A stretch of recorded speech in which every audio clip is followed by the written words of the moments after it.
The moon casts a gentle glow across the night sky, surrounded by a sea of twinkling stars. The narrator speaks. The moon has a very important job, saying goodnight to every star.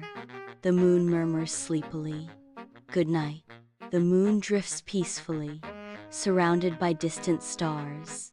The moon murmurs a gentle farewell. "Good night, twinkle. Good night, sparkle. Good night, gig." Yawn.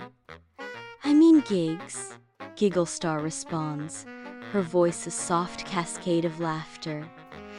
"You yawned in the middle of my name," Sparkle Star chimes in, her voice a gentle echo.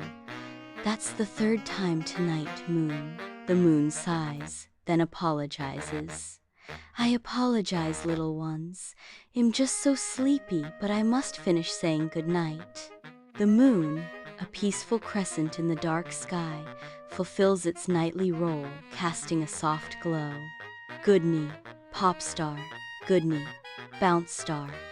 A yawn begins to stir. Pop star and bounce star brace themselves. Ee.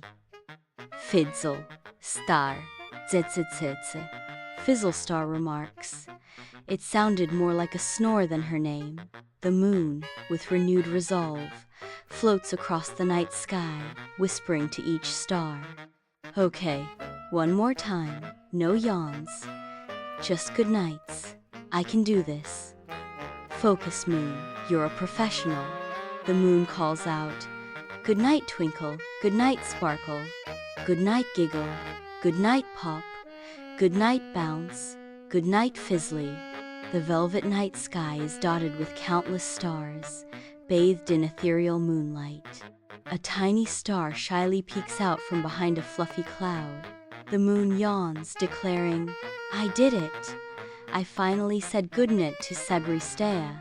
A tiny star interrupts with a quiet voice. You forgot me." The moon sighs. "All right, one more round. From the top. Good night, twinkle. Good night, sparkle.